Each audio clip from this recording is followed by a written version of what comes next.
Look, there's the thousand-headed man. He's opening that basket. He's pouring something out. Looks like a big brown rope. Wait, that's not a rope. Get back. Get back!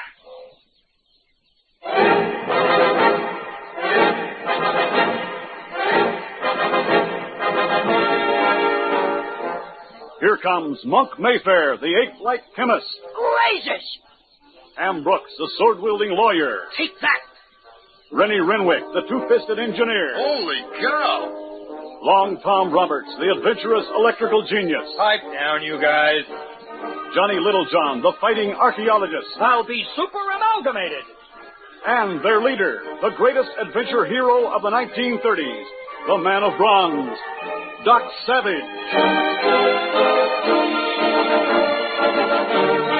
The Variety Arts Radio Theater, by special arrangement with Condé Nast Publications, presents The Adventures of Doc Savage, a new series of radio adventures based on the novels by Lester Dent.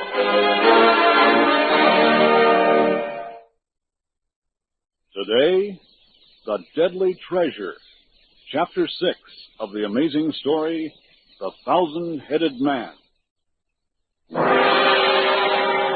Doc Savage has finally reached the lost city of the legendary Thousand-Headed Man, along with Lucille Copeland, daughter of explorer Calvin Copeland, whose ill-fated expedition Doc hopes to rescue. Suddenly, Lucille disappears, victim of the weird hissing danger which earlier caused Doc's men to also vanish. Looking for her, Doc and Rennie stumble across the villainous Oriental Sengat and his henchman Evel. Sengat tries to bargain with Doc for 2 of the black sticks, which are the only protection against the Thousand-Headed Man. When Sengat and Evel are dragged from sight by unseen captors, Doc and Rennie give chase through one of the city's weird buildings, where they are suddenly confronted by the towering figure of the Thousand-Headed Man. Doc! Right in front of us, in the light ahead. It's the Thousand-Headed Man! Stand back, Rennie. I have a grenade. Hit the deck.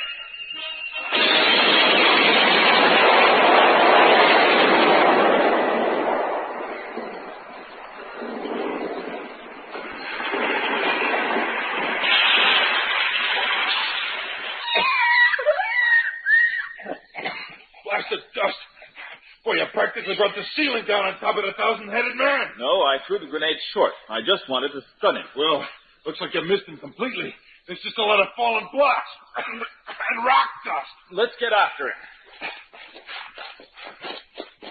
The Thousand-Headed Man sure was a monster. He's everything Lucille Copeland claims she saw. A giant brown native with countless wart-like heads covering his body. But did you see his loincloth? It was covered with rubies and emeralds. Doubtless taken from the treasure Sengat is after. Up ahead. There he is, Doc. Come on. He's just standing there, waiting for us. We'll tackle him. I'll hit him high, you grab his legs. Go.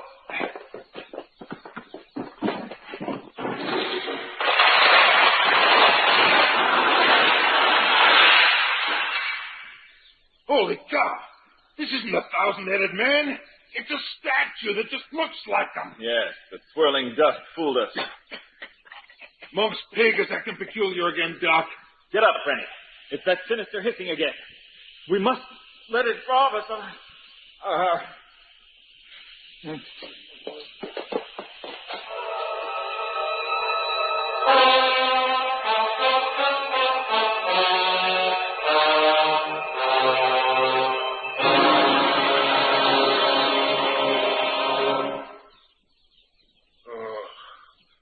We're hidden. We reacted too late, Rennie. Hissing overcame us. We're in some kind of pit now, and I'm afraid we're prisoners. Any way out of here? Above our heads. See? Those stone bars in the ceiling? They look kind of strong. But they're only a few feet above my head. Roll over on your hands and knees. I get you. You stand on my back, and maybe you can reach those bars. Right.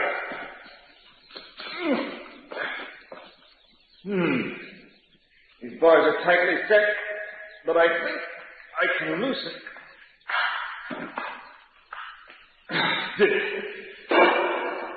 That's one. Let me try another. I've got more leverage now. All right. There's enough room for me to squeeze between these bars. Take my hand. I'll pull you up. This is easier than I expected. Someone sure underestimated your strength. Here are some stairs.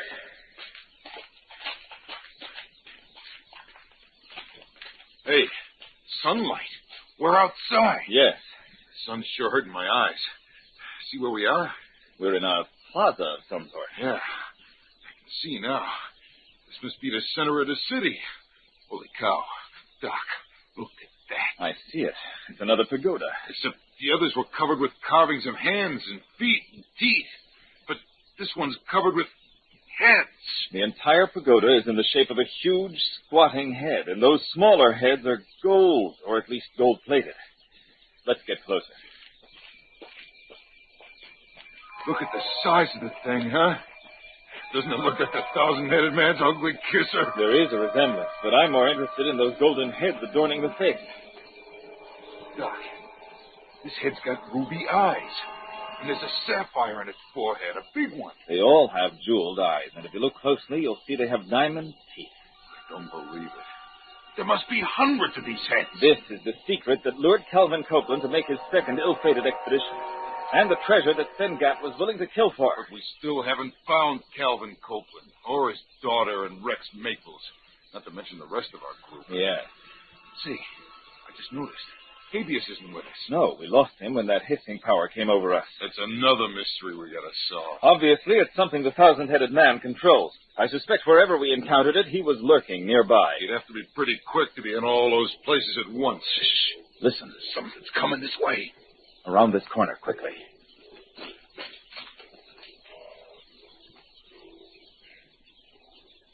Doc, what is it? Shh, quiet. They'll pass us in a minute. Doc, it's the thousand-headed man. He's walking right by us. Look. Holy cow. Another one. Another thousand-headed man. There are several of them, walking in a line and chanting that Indo-Chinese dirge. Look at them. They've all got thousands of heads all over them. And they're each balancing baskets on their heads. Yes, covered rattan baskets. Doc, here comes a white man. They've got a rope tied to his neck like a dog. I see him. Well, I'd say we've located Calvin Copeland. We gotta rescue him. Wait until he comes abreast of us. No! I got him, Doc. What is happening? It's okay, Copeland. No, it isn't, Granny. Here comes the native. Duck! Watch it. That takes care of one of you. Come on, Rennie. The others are coming. Don't strike them, whoever you are. Here comes another one, Doc. I've got him. He's not as strong. Doc, you ripped off his skin. You just grabbed his neck and his skin tore away. Run! Run, you've upset his basket. There's hell inside. Run for your lives. Rennie, do as he says. There's danger here. Professor Copeland, I'm Doc Savage. We've come to rescue you. Have you seen your daughter? Lucille? Is she here? Yes. Where can we find shelter? We can't. Those giant devils range the jungle for miles around. There are hundreds of them. All members of the thousand-headed man cult. Cult? It's a cult of fanatics. They worship their hideous god, whom they call the thousand-headed man. They dress in imitation of ancient statues of him. Then there ain't any such creature. No, I proved that when I tore the hide off that man back there. Yes, they wear skin-colored garments. The little carved heads are sewn onto the cloth. And we couldn't tell until we got close to him. Stop! There's one of them now! And he's opening his basket! He's pouring something out. Looks like a big brown rope. It's not a rope! It's a cobra! Back! Back! Copeland, those aren't ordinary cobras. No, see how they rear back and snap their head forward? They spray their venom as a poisonous gas. It makes you unconscious. Get back! Down the street. Except for the cult members, this city is deserted. It's been like this for centuries, since the thousand-headed man cult took over here. Their snakes frightened off the original inhabitants. They breed and train them to keep outsiders away. It's part of their evil religion. That explains why the city stayed abandoned. Why did they capture you? They use me and the other prisoners as bait to help train the cobras. The snakes don't affect the cult members? They have an antidote, a drink made from bark and jungle berries. Let's stop here, in this doorway. You said something about other prisoners. My wife and the rest of my expedition, they're kept in pits near here. Listen. Those are signal drums. The cult is calling its members from the jungle. It's crawling with those beastly cowards. You should see them, slithering through the underbrush to sneak up on their enemies. That's how they stole up on our camp and captured us. Save the explanations and lead us to the prisoners.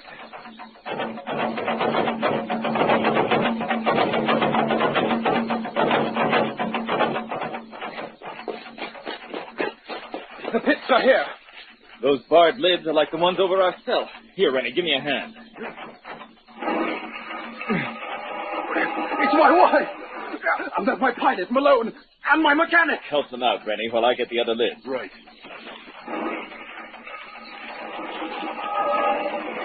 Doc Savage! Wouldn't you know? Send gash.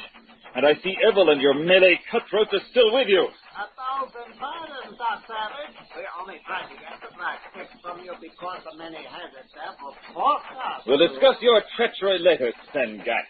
Climb out while I get the next pit open.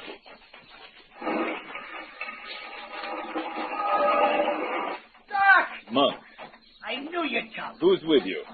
Most everybody. Ham, Johnny, Longtime, Rex Maples, and Lucille Copeland. And Habeas, too. They just threw him down. Everyone out. We haven't much time. The whole 1,000-headed cult is after us. Cult?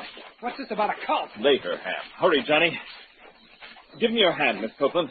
Thank you, Mr. Savage. Man, were we in there a long time.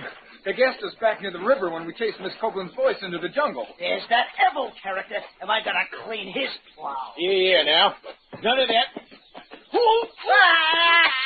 Ah, you fool! You stumbled against me. My beautiful fingernails. Sengat busted his precious nails. That's enough. The drums have stopped.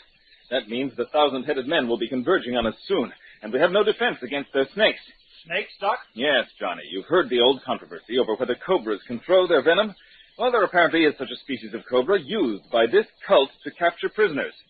They're the mysterious hissing that we've been fighting. Well, the super amalgamated. Mr. Savage, you asked about finding shelter. The pagoda of the heads is our only chance. All right, Mr. Copeland, let's go. Sengat, bring your men. Doc, what's this pagoda of the heads? It's the source of all this trouble. Around this next corner. There it is, up ahead. Blazes, Doc. It must be worth millions. I wish I'd never seen it. We better get up them stairs quick. We're wide open running across the plaza.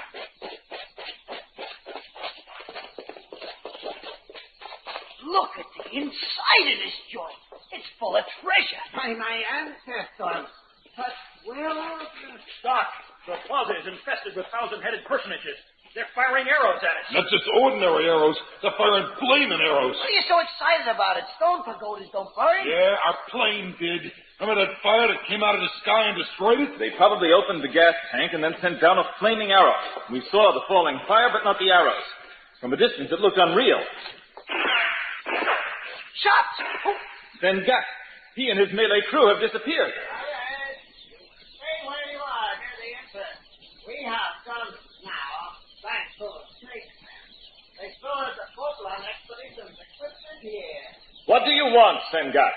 Your cooperation. You will say, my men and myself will leave by another exit. Farewell. That heathen! He's gonna leave us to these snake jumps. We're better off without him, Monk. And the sound of the gunfire frightened the cultists. See, they've retreated. I guess we waited out then. Mr. Savage, what are those sounds? From the sound of it, I'd say Sengat and his villains are looting the pagoda. Oh, that gold. Those jewels ending up in Sengat's hands. You want to try and stop them, Maples? Be our guest. Copeland, Yes. I'm still puzzled over those 3 black sticks. You told your daughter they were keys to safe passage in and out of here. Yes. They were an antidote to the cobra venom. You see, the venom affects its victims through the pores of skin. Cult members drink the antidote, and their 1,000-headed gauntlets protect them as well. I still don't understand. During my original expedition, I caught one of the brown devils who was carrying a bag filled with bark and berries that make up the antidote. I returned to London with it, and I experimented until I compounded a black, rubber-like substance. Out of which you molded the 3 black sticks. Exactly. Yet when you returned to Indochina, you never explained this to Rex Maples or your daughter. No. And it led to my capture, I know. But I was ill with fever, and it made me irrational for a time. Your daughter explained that. Yes, well, I was afraid that someone might try to beat me to the Pagoda of the Heads and its treasure. So I kept everything a secret. That wasn't the clearest of thinking. I know that now. Did I hear someone mention the black sticks? Yes, Monk. I assume they were taken from you when you were captured. Wrong. What?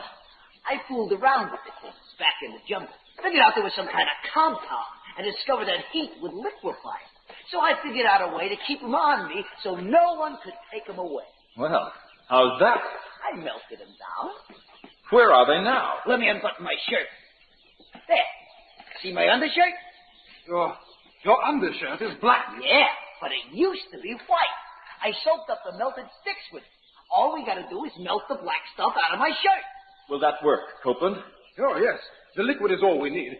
The solid form was just for convenience. Well, let's start a fire. Hey, Doc, I think Sam Gatt and his crew are taking off now. They must have all the treasure they can carry. Good, Rennie. You watch their escape while I build a fire. I have some matches in my watch pocket. There goes Sam Gatt across the flat. Boy, look at those 1,000-headed guys scattered. They're sure afraid of guns. Sam Gatt's heading for the river. Looks like he's got to make it. Are you coming, Doc? I have a fire going. We can use this golden urn to catch the liquid from your undershirt. It's working, Doc. The black stuff has turned into water. The antidote liquefies very quickly, as you can see. Yes. There, that should be enough. Everyone line up for a drink. You first, Monk. Yuck! Tastes like tar. That's enough. Give the others some. The antidote will take effect almost immediately. Good. Has everyone had a sip? Yeah. All right, then. We'll make a dash for the river just as Sengat did. We're not armed, but we have the advantage of being immune to the cobra venom. There may be some fighting, but we can handle it. I know I can. Let's go.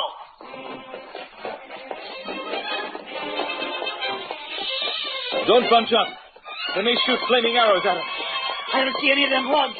Maybe they all took after Sengat's pirates. Don't count on it, you missing link. We'll still have to cross this plaza. Say, Doc, you suppose Sengat escaped? He had a good chance, Rennie. As good as our own. Mr. Savage, a 1,000-headed man. He sees us. And he has one of those baskets. He's dumping it onto the ground. Look, there's the cobra. Here's where I find out if this antidote works. Monk's running toward the snakes. Monk, you fool! Hey, it works. Oh, I feel a little dizzy. Good work, Monk. Follow us. In a second. I think he wants to tangle with that 1,000-headed man first. Did you see that? Monk floored him with one punch. He's coming along now. Blazes, Doc. That big guy was soft. He folded like nothing. The cultists aren't fighters. They rely on the cobras for protection. When do we get to the gate? We should be coming to it soon. As I recall, this canal leads to the outside. There's the gate. Looks like we're going to make it. I don't see any of those snake guys. Wait. There's something ahead. It's Sengat and his men. They're sprawled just beyond the gate. They ain't moving either. Blazes. They're dead.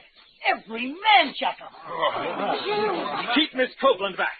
Yes, they are dead. Clubbed to death from the look of their bodies. I guess the snakes got them, and those 1,000-headed geeks finished them off. If anybody ever had it coming, they did, but it sure kind of gets you inside. Let's move. Hey, what about all the golden jewels? We can't just leave it scattered in the dirt. And don't tell me it belongs to them snake guys. They got it off the original inhabitants of the city. Well, all right. Everyone take an armful of treasure, but don't waste time. We're in serious danger here. Okay, let's get some here. All set, Doc. Let's go. There's the river ahead. Head for those boats. If we can launch them upstream, we'll have a good chance to make it to Sengat's plane safely. Yeah, he sure don't have any use for them now. I wonder about the whereabouts of the hydro-like aborigines. Johnny's right. There's no sign of any 1,000-headed natives, and it's starting to get dark. Yes. Get back! They were hiding in the undergrowth. Monk, Ham, Rennie, with me. Form a wedge. The snakes can't harm us. We'll fight our way out. Let me at him!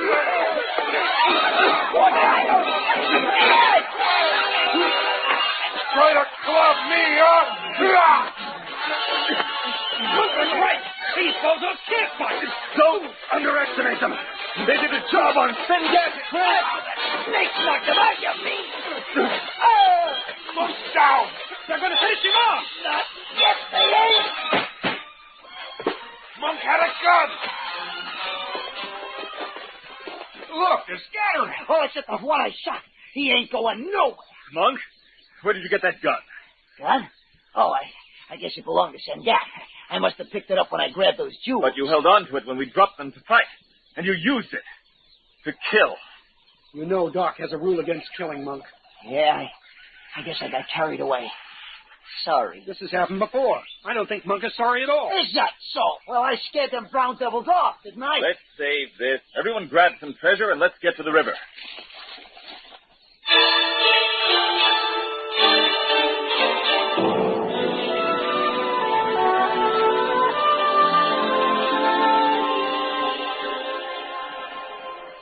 It's a good thing Sengat brought a big plane.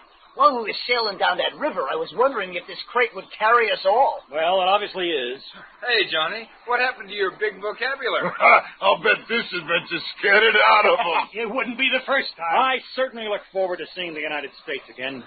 At least there, things don't smack of the supernatural. Yeah, not as long as we're hooked up with Doc. This kind of stuff just seems to find him wherever he goes. Mr. Savage, I'm very sorry for all the trouble I've caused. I want you to know that I want no part of the treasure from the Pagoda of the Head. Nonsense, Mr. Copeland. When we reach civilization, we'll divide the treasure. Half will be for you and the other expedition survivors, and the other half will be used to build schools and hospitals in Indochina. But, Mr. Savage, what do you get out of it? Believe it or not, Miss Copeland, we get some fun out of this sort of thing.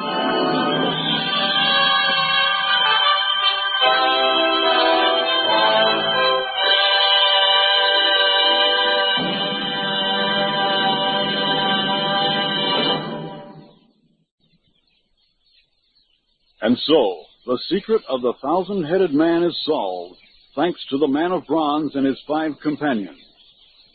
But even as they wing their way back to America, Doc, Monk, Ham, Rennie, Johnny, and Long Tom know that new calls to danger will surely come. And Doc Savage and his men will be ready.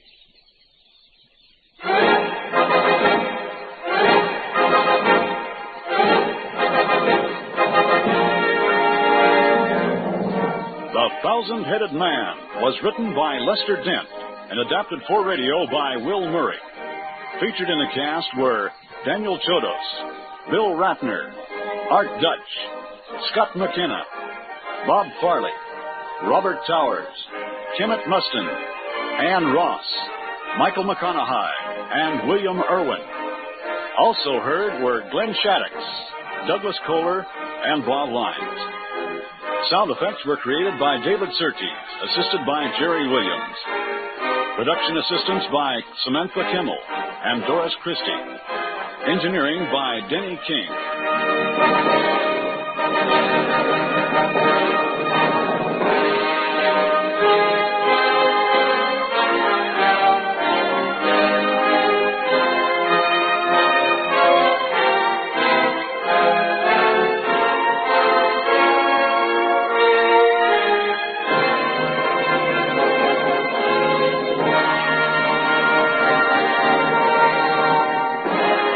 The Adventures of Doc Savage is produced and directed by Roger Rickner and is a presentation of the Variety Arts Radio Theater.